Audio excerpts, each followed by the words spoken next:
अस्सलाम वालेकुम नाज़रीन, सुनो न्यूज़ पर आप देख रहे हैं प्रोग्राम लाइव जामी। मैं आपके साथ मोहम्मद अजमल जामी। 27वीं तरमीम की आमद है, खबरें हैं और इसमें बिलावल भुट्टो जरदारी का बड़ा मानी खेज ट्वीट भी आज आपके सामने है।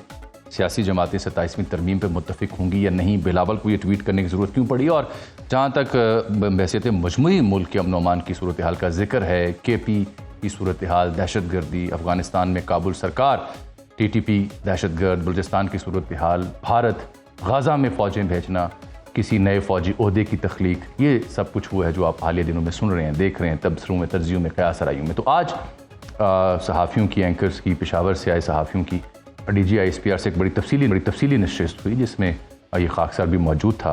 वो 3 घंटे पर तब मुहित ये मुलाकात थी, जिसमें सूरत हाल का बड़ा तफसील से जायज़ा लिया गया। एक तो इस बात की उन्होंने तरदीद की कि KP में किसी गवर्नर राज का कोई प्लान है। दूसरा, उन्होंने ये कहा कि CM KP एक मुंतखब CM है और वो अब रियासत का हिस्सा हैं, तो उस हिसाब से हम भी रियासत का हिस्सा हैं, तो डे टू डे जो मुलाकातें होती हैं वो पार्ट ऑफ दी नॉर्म्स हैं। तीसरा, उन्होंने इस बात के तासुर को ज़ायल किया कि सूबे में कोई बड़ा ऑपरेशन, बिलखुसूस वादी तीरा के हवाले से इंप्रेशन था, वो किया जा रहा है। अलबत्ता तीरा की अफसोसनाक सूरत हाल और कशीदा सूरत हाल के हवाले से नंबर्स उन्होंने बताए। फिर अफ़गानिस्तान की जो मौजूदा हुकूमत है उसके बारे में, उसके रवैये के बारे में, इस्तांबुल में होने वाले मुज़ाकरात के हवाले में कितने गैर संजीदा थे कि पाकिस्तान चाहता है क्रॉस बॉर्डर टेररिज्म ना हो, पाकिस्तान चाहता है एक वेरीफाइबल मैकेनिज़्म बने दोनों ममालिक के बीच, और जो सालिस थे तुर्किया या कतर, उनकी मौजूदगी, उनकी असबात के बावजूद जो तालिबान की नुमाइंदा करने वाले लोग थे वो क्यों कर इस माहदे पर एग्री ना किया उन्होंने। फिर उन्होंने कहा जी दहशत गर्दी का वाक़या हुआ तो पाकिस्तान ज़रूर टारगेट करेगा, और पाकिस्तान चाहता है कि अफ़गानिस्तान में एक रिप्रेजेंटेटिव गवर्नमेंट हो। ये एक पार्ट टाइम एक निगरान सरकार थी, दोहा माहदे के मुताबिक एक जरगा बैठना था और एक इंक्लूसिव गवर्नमेंट बननी थी, वो नहीं बनी। जो नेक्सस है काबुल दिल्ली का, उसके ऊपर बात हुई की उन्हें तफसील से। एक ख़बर जो आप देख रहे हैं कि गाज़ा में शायद पाकिस्तान फोर्सेस भेज रहा है, और सीनियर सहाफ़ी आसमा शराजी के नाम से मनसूब ख़बरें सोशल मीडिया पर जारी की गई, जो काबुल और दिल्ली के जो इंफॉर्मेशन वॉरफेयर के हैंडल्स हैं उन्होंने शेयर की। उसकी तरदीद उन्होंने की कि ये फ़ैसला पार्लिमान ने करना है, अभी तक ऐसा कोई फ़ैसला नहीं हुआ। जहाँ तक 27वीं तरमीम और जो आर्म फोर्सेस का किरदार है कमांड एंड कंट्रोल का, या कोई नया ओहदा CDS या कमांडर इन चीफ का, इस तरह की खबरें भी आपने सुनी होंगी, उसके ऊपर भी उन्होंने बड़ी वाज़ेह मौक़िफ़ दिया, जो मेरा ही सवाल था, और उन्होंने कहा कि ये हुकूमत का फ़ैसला है, पार्लिमान का फ़ैसला है कि तरमीम किस शोबे में करनी है। हमसे, हमारे शोबे से मुताल्लिका तरमीम या कोई राय ली गई तो वो ज़रूर देंगे, फ़िलहाल इसके ऊपर वो मज़ीद तबसरा नहीं कर सकते। बलूचिस्तान में हालिया दिनों आपने हरनाई के मुकाम पर धनक की सूरत में कुछ रंग देखे होंगे, जो एक आम तासुर था कि शायद पाकिस्तान ने मिसाइल तजुर्बात किए हैं। डोनाल्ड ट्रंप ने भी इस सिलसिले में स्टेटमेंट दी कि पाकिस्तान तजुर्बात करता है, तो तरदीद नहीं की और कहा कि ये हमारी सिक्योरिटी डोमेन के काम है और ये जारी रहेंगे, जारी थे, जारी रहेंगे, पब्लिक इसे हम नहीं कर सकते। भारत के हवाले से उन्होंने इंटीमेट किया कि अब भारत समुंदर में, गहरे समुद्रों में फॉल्स फ्लैग ऑपरेशन कर सकता है, जिसका सबूत एजाज मलाह नामी जासूस की गिरफ्तारी भी थी। उन्होंने कहा हम चौकस हैं और भरपूर जवाब देंगे। ये थी उनकी मुलाकात का खुलासा। इस पर मजीद बात करने के लिए और फिर जो 27वीं तरमीम है, सारी बात हम सियासतदानों से भी बात करेंगे। आज असद उमर साहब भी मेरे प्रोग्राम में शरीक गुफ्तगू होंगे, पीपल्स पार्टी और PTI के नुमाइंदगान भी होंगे, लेकिन मेरे साथ आज कमर चीमा साहब मौजूद हैं, सिक्योरिटी एनालिस्ट हैं, एक्सपर्ट हैं, आज उस ब्रीफिंग में मौजूद थे। कमर साहब, आपसे गुफ्तगू का आगाज़, खुलासा तो मैंने बयान कर दिया, क्या इंप्रेशन लेंगे आप आज DG ISPR की जो मुलाकात थी सहाफ़ियों से, उसका खुलासा या एक जायज़ा मैं समझना चाहूँ कि इंप्रेशन क्या है? बहुत शुक्रिया जामी साहब। देखिए, पहली बात तो ये है कि एक तो ज़ाहिर बात है जो आर्म फोर्सेस की कुर्बानी है उसके हवाले से बात की, और जो रिजॉल्व था पाकिस्तान का कि भले भारत हो, अफगानिस्तान हो, पाकिस्तान जो है वो कमिटेड है कि इस खिते के अंदर हमें कोई भी एग्रेशन हो उसको रिस्पॉन्ड पूरी ताकत से करेंगे। और लेकिन सबसे इम्पॉर्टेंट चीज़ जो थोड़ी समझने वाली भी है वो ये है कि जिसको मैं समझता हूँ कि शायद पाकिस्तान के तूल अर्ज़ में समझने की ज़रूरत है, और वो ये है कि एक तरफ अफवाज और अवाम जो है वो जाने दे रहे हैं, और दूसरी तरफ जो है जो पॉलिटिकल इकोनॉमी ऑफ ड्रग्स है उसके ऊपर जो है कंफ्यूजन फैलाई जा रही है, या वो मेन वजह है जिसकी वजह से दहशत गर्दी जिंदा है जामी साहब। और अफगानिस्तान से जो बड़े पैमाने पे जो मंशियात हैं या जो वो स्मगल होती हैं, और फिर यहाँ पे पाकिस्तान के अंदर भी बहुत सारे ऐसे इलाके हैं जहाँ पे हमारे जो सिविलियन लोग हैं उनकी इस तरह की ये काश्त होती है, जिसके पीछे पॉलिटिकल सपोर्ट होती है, जिसके साथ जो टेररिस्ट है वो लिंक्ड हैं। तो ये एक पूरे का पूरा नेक्सस है, जिसमें आप देखें कि खासतौर पर वादी तेहरान में जो उन्होंने बात की कि जो पॉलिटिकल क्राइम टेररिज्म जो है, ये नेक्सस की वजह से मसले खराब है। तो मैं समझता हूं कि ये शायद उनका इशारा जो है वो सीधा सीधा जो पॉलिटिकल अपरेटस है उसकी तरफ है कि भाई अगर आपने अपने अवेलेबल मैकेनिज्म के जरिए वहां पे एक्शन ना लिया तो जारी बात है जो वहां पे लोकल्स हैं उनको ऑल्टरनेट जो एग्रीकल्चर मेथड्स नहीं बताए जाते। अगर वो ड्रग्स के ही अपनी इकोनॉमी बेहतर करेंगे उसी एग्रीकल्चर लैंड से, तो वो भी एक चीज है कि अगर आपने उनको ना बताया कि एग्रीकल्चर में और क्या काश्त करना है और वो ड्रग से लिंक रहे, और इस तरह फिर ये है कि वो जो लोग हैं वो दहशतगर्दों ने उनको होस्टेज ये कमर साहब, ये आप ठीक कह रहे हैं। मसलन उन्होंने बताया कि 12,000 एकड़ पर जो है ना पोपी पोस्त ये काश्त होती है और 18 से 25 लाख फी एकड़ मुनाफा होता है, और खारजी जो है दहशतगर्द वो उशर के नाम पर टैक्स लेते हैं और वहाँ पे टीटीए भी इसमें मुलविस है। मैं समझना चाहूँगा कि काबुल सरकार के हवाले से अफगानिस्तान के साथ जो मामला थे उस पर क्या अंडरस्टैंडिंग आपकी बनी कि what is the decision made by the security forces regarding terrorism in the form of TTP and जो सपोर्ट है टीटीए को उस पर? देखिए, वो अफगान तालिबान ने क्लियर करना है पाकिस्तान को कि क्या वो दहशतगर्द जमातों की सपोर्ट करना बंद करेंगे कि नहीं करेंगे।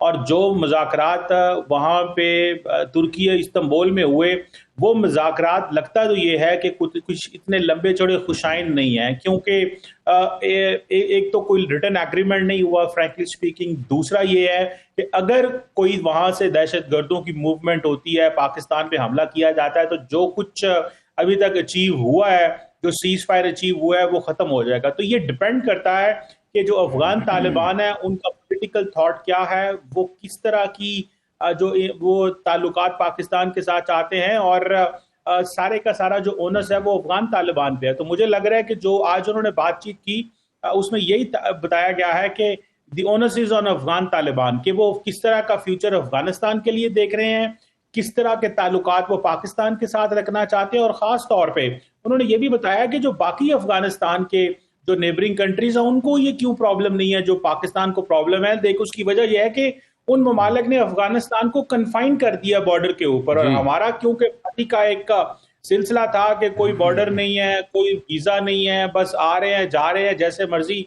जो हम अब बात कर रहे हैं हार्ड स्टेट बनने की, तो ये बहुत देर हमने कर दी है वैसे, लेकिन सवाल यही रहता है कि अगर हमने हार्ड स्टेट ना बने और जिस तरह अफगान तालिबान हमें चलाना चाहते हैं वैसे चलते रहे, तो पाकिस्तान के अंदर दहशतगर्दी भी रहेगी। कमर साहब, ये गाजा के हवाले से जो खबरें थी कि पाकिस्तान फौज भेज रहा है, आज वहां गुफ्तगू हुई, क्या समझ आई आपको? क्या है रियासत की पॉलिसी?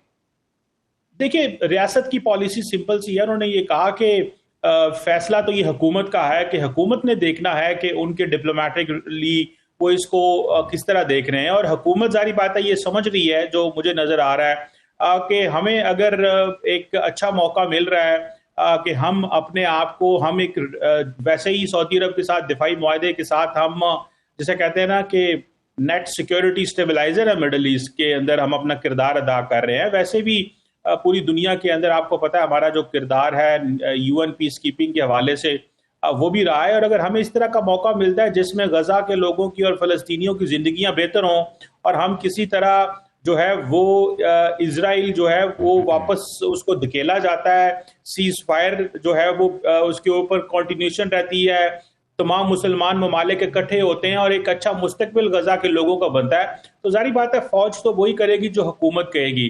तो मैं समझता हूं कि ये एक अच्छा इंप्रेशन इस सेंस में है कि ये फैसला हुकूमत ने करना है, उन्होंने कहा, लेकिन जो हुकूमत कहेगी उस हिसाब से जो फौज जो है वो इम्प्लीमेंट करेगी। लेकिन असल चीज तो ये है कि गजा के लोगों की जिंदगियां जो है वो बेहतर होंगी और उनका मुस्तकबिल बेहतर होगा। अगर एक तो फिर ये दूसरा जो अफगानिस्तान की सूरत हाल थी उसमें भी एक नुकता रह गया, क्या ये रियासत पाकिस्तान ने तय कर लिया कि काबुल रजीम तब्दील करनी है या इसके साथ नहीं चला जा सकता? देखिए, काबुल जो रजीम है, हमारा मौकफ तो यही है कि वो एक रजीम है, ये इंक्लूसिव गवर्नमेंट नहीं है। इन्होंने दोहा में एक्सेप्ट किया था कि ये एक इंक्लूसिव गवर्नमेंट बनाएंगे, ये वो नहीं है। दूसरी बात यह है कि 50% खवातीन जो हैं वो सिस्टम का हिस्सा नहीं है। तो जारी बात है ये तो अफगान तालिबान जिस अंदाज से निज़ाम चला रहे हैं, ये तो अफगानिस्तान के लोगों की जो है वो स्वाबदीद है वो क्या करते हैं और उनको उनसे सवाल करना चाहिए। बहरहाल रजीम चेंज करना ना हमारा काम है ना हम करेंगे, लेकिन ये सवाल अफगानिस्तान के लोगों को और इंटरनेशनल कम्युनिटी को दोनों को पूछना चाहिए तालिबान से, क्योंकि इंटरनेशनल कम्युनिटी को कहा गया था कि हम इंक्लूसिव गवर्नमेंट बनाएंगे, वहां पे जो बाकी धड़े हैं उनको सिस्टम का हिस्सा बनाया जाएगा।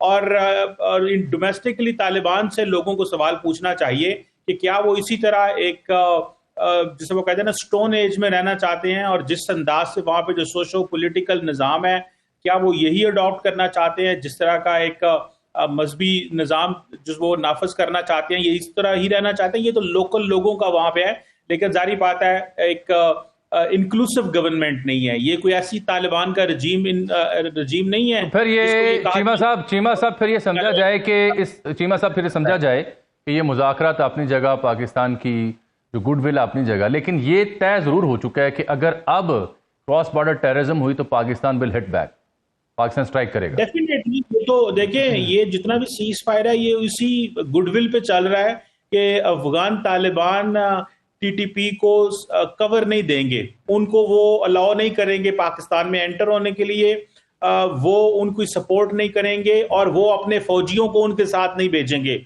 और अफगान तालिबान उनके साथ नहीं आएंगे पाकिस्तान पे हमले करने। तो ये जब तक ये कंडीशंस रहती हैं तो जारी बात है पाकिस्तान ऑनर करेगा अपने दोस्त ममालिक का जो टेबल पे बैठे हैं उसको। ठीक। अच्छा, दूसरा भारत का भी डिस्कशन बड़ी तफसील से हुई, भारत के क्या अज़ाइम हैं, बिलखुसूस जो इन्होंने जंगी मशकें त्रिशूल नामी शुरू कर रखी हैं और 10 नवंबर तक वो जारी रहेंगी, और वहाँ पे उनके डिफेंस मिनिस्टर भी स्टेटमेंट दे रहे हैं, धमकियाँ दे रहे हैं, उनके फौजी एहलकार भी दे रहे हैं। ये समंदर में फॉल्स फ्लैग ऑपरेशन, ये नाज़रीन को समझाए ना क्या अज़ाइम है भारत के और पाक फौज का, इस पर क्या मौक़िफ़ है?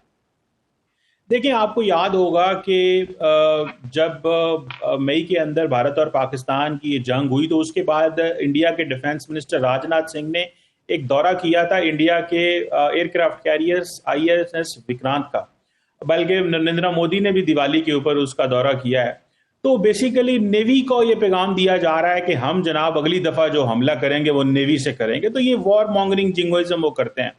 दूसरी तरफ आपको याद होगा कि रिसेंटली एक डिफेंस मिनिस्टर राजनाथ सिंह ने एक बात की थी जी कि कराची का एक रास्ता जो है वो सर क्रीक से भी गुजरता है, मींस कि हम जो हमारी सेटलमेंट है सर क्रीक के ऊपर उसको भी वायलेट करेंगे, पाकिस्तान पे हमला करेंगे और हम कराची पहुंचेंगे। तो इस तरह की ये प्रोवोकेटिव स्टेटमेंट्स दे रहे हैं। तो अभी खास तौर पे ये जो एजाज मल्ला पकड़ा गया है, पाकिस्तान इसको इस रेफरेंस से देख रहा है कि एक तो आपको याद होगा कि जब इंडिया ये वाकया हुआ था पहलगाम का, तो इंटरनेशनल कम्युनिटी उनसे एविडेंस मांगती रही, तो उनके पास एविडेंस नहीं थी। तो ये एविडेंस इकट्ठी करने के लिए तैयारियां की जा रही हैं, कभी वर्दी मंगवाई जा रही है, पाकिस्तान की बहुत सारी प्रोडक्ट्स मंगवाई जा रही हैं। तो इसको रेफर जो है वो किया गया है। तो खास तौर पे अब ये जो नेवल डोमेन है उसमें इंडिया एक्टिव है कि वहां पे कुछ इस तरह की सिचुएशन पैदा की जाए, क्योंकि इंडिया को बड़ा मान है कि वो फ्रांस से जो है वो 26 राफेल खरीद रहे हैं जो खास तौर पे इंडियन नेवी लेगी।